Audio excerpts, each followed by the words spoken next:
পেঁয়াজ রসুন ছাড়া ঝটপটি বাড়িতে বানিয়ে নিতে পারো এরকম চিংড়ি মাছের তরকারি। খুব সহজে বানিয়েছি, দেখো একদম অল্প তেলে। তোমরাও কিন্তু খুব ফাঁকিবাজি এই রান্নার ট্রাই একবার করতেই পারো। দেখো কিভাবে বানাচ্ছি। প্রথমে চিংড়ি মাছে ভালোভাবে নুন হলুদ মাখিয়ে নিয়েছি। তারপরে আমি একটা জায়গায় আলু, টমেটো আর কাঁচা লঙ্কা কেটে নিয়েছি। আলুগুলো ডুমো ডুমো করে কেটেছি, তোমাদের যেমন ইচ্ছা তেমন কেটো। তারপর কড়াইতে অল্প পরিমাণ তেল দিলাম, দিয়ে যে চিংড়ি মাছগুলো আগে থেকে নুন হলুদ মাখিয়ে রেখেছিলাম সেগুলো এক এক করে ভেজে নেব। দেখো ভাজতে দিয়ে দিয়েছি।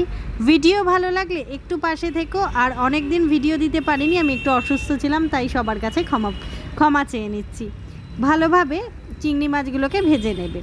তোমরা যদি মনে করো একটু বেশি লাল করে ভাজবে সেটাও ভাজতে পারো। আমি বেশি লাল করিনি, যেহেতু চিংড়ি মাছ বেশি লাল করলে শক্ত হয়ে যায়।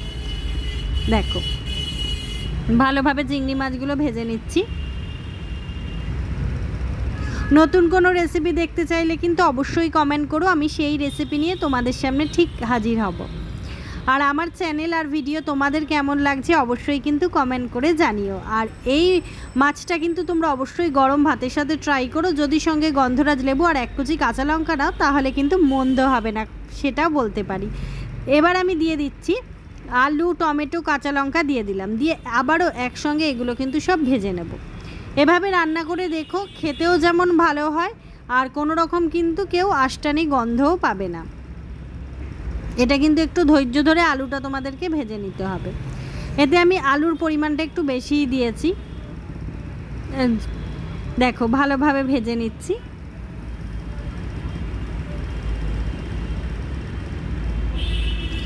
এবার আমি একটু নুন দিয়ে দিলাম, তাহলে আলুটাও কিন্তু তাড়াতাড়ি সেদ্ধ হয়ে যাবে।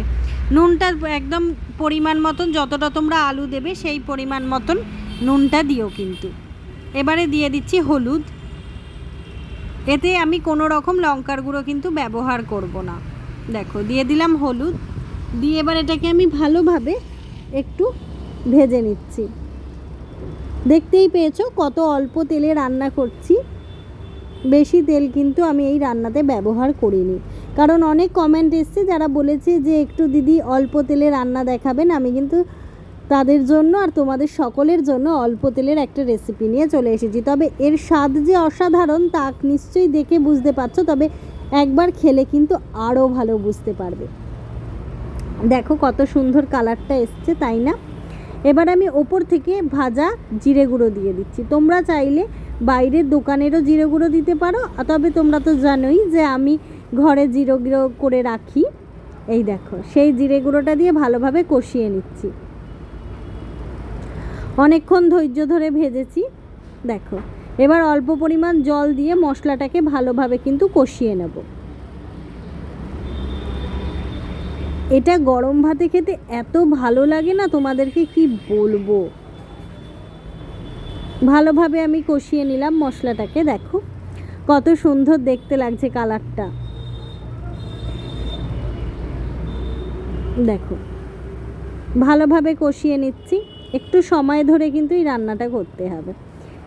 এবারে আমি পরিমাণ মতো জল দিয়ে দিলাম। তোমরা যে যতটা ঝোল রাখবে তার উপরে কিন্তু জলটা দিও। এটা একটু মাখা মাখা হলে খেতে বেশি সুন্দর লাগে। দেখো জল দিয়ে দিলাম, কারণ আলুগুলো একটু সেদ্ধ হতে হবে। এবার আমি কিন্তু ঢাকা চাপা দিয়ে রেখে দেবো, যাতে আলুটা ভালোভাবে সেদ্ধ হয়ে যায়। দেখো এবার আমি ঢাকা দিয়ে রেখে দিলাম। আলুটা ওর মতন ফুটুক। দেখো আলুটা ভালোভাবে ফুটে এসেছে, দেখেছো কালারটা কত সুন্দর এসছে। আলুটা একটা ভেঙে দেখাচ্ছি, দেখো সেদ্ধ হয়ে গেছে আলু। এবার আমি একটুখানি গরম মশলা গুঁড়ো কিন্তু ছড়িয়ে দিলাম। ভালোভাবে একটু গরম মশলা গুঁড়োটা দিয়ে ভালোভাবে একটুখানি তরকারিটাকে নেড়ে নিচ্ছি।